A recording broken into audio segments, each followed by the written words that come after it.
So you're starring in our production of Last 5 Years, produced by Brief Cameo Productions. So what's your history with this company and how did we get to know you?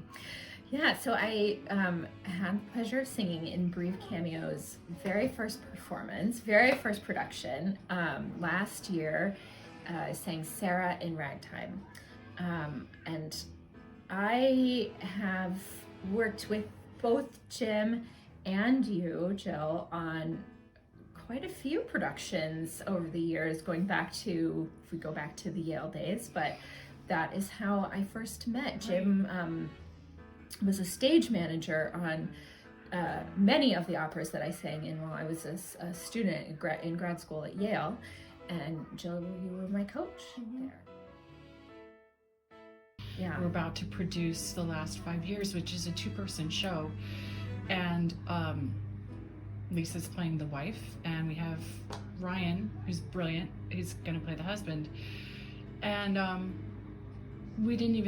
I didn't think about colorblind casting or casting a person of color. Just in the times of COVID and our geographial proximity, and you're one of my favorite singers, I was like, ooh, Lisa. But any thoughts about how it's, I mean, it literally doesn't occur to me. I can't think of a way that the show could be affected by colorblind casting, but do you have a different opinion about the role?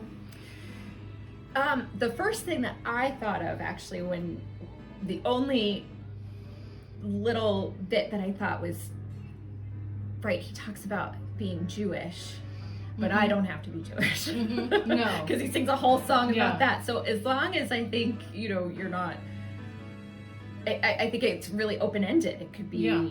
I agree. It could be anyone. It could be anyone on either side. I mean, you think... Yes, I agree. There's Black Jewish people, too. And there, yes. Sammy Davis, too. Yeah. Tiffany Haddish. Opera. So, and you're singing music theater, I'm directing music theater. So, what are the different challenges and what are some of the different pleasures of singing music theater as opposed to Broadway? I wish that they were closer, just in general. I wish that there was more interconnectedness between the two fields than there is kind of on the global scale. I was just watching a clip that went through my social media feed of Kelly O'Hara singing Despina at the Met in a couple years ago, I think. And I was just delighted to hear her because she sounded amazing and she's such a great actress, and of course she can do both things amazingly beautifully, and so many people can and do, but we separate these two worlds most of the time. I mean, for me, the challenge is the dialogue and not having singing and music underneath me. That part comes so much more naturally at this point in my career and in my life, to always have music sort of as the structure. Yes. And when I don't have that, you're sort of free to decide how to say things. It's like, it's up to me. I have to decide.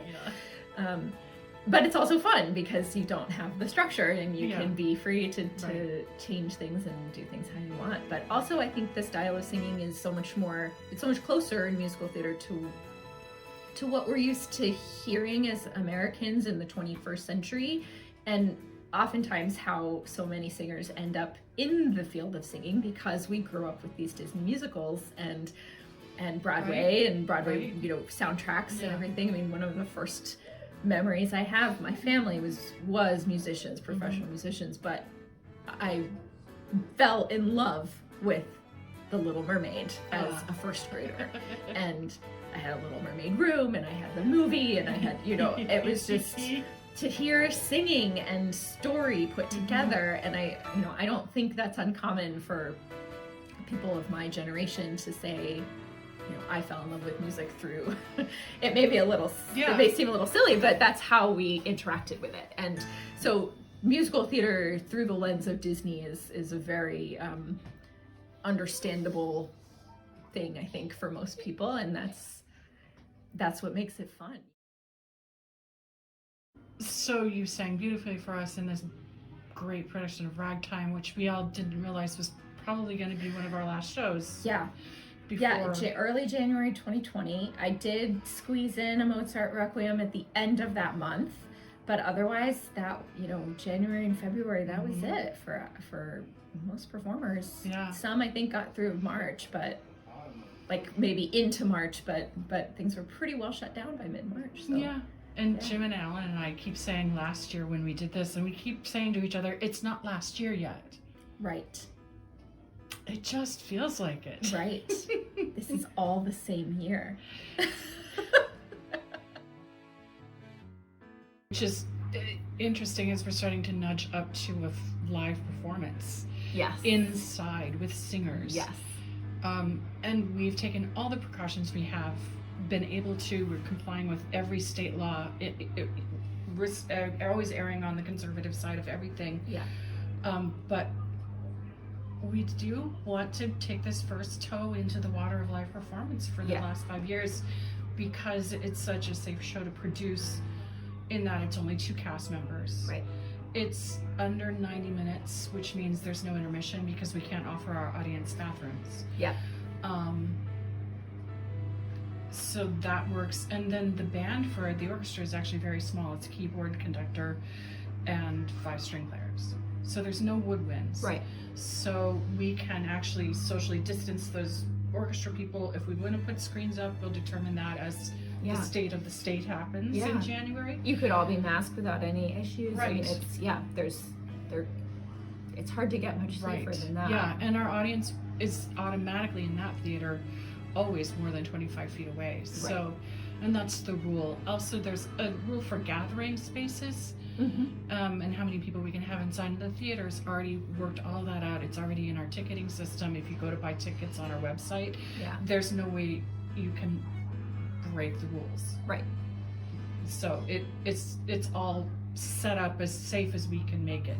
And that's what I think is where we really need to be putting our attention is on these places that can be flexible to make the changes and comply with what the needs are right now. It's, you know, these really big houses that, you know, have a lot of seats that they need to fill just simply for the sake of keeping the lights on in the building, don't have the flexibility to do this kind of thing.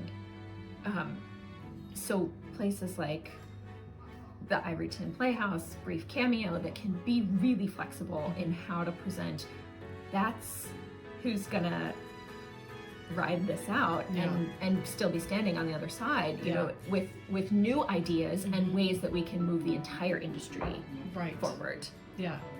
So that those places that do need to just shut down for now can come back, because there will still be an audience. An audience. Yeah.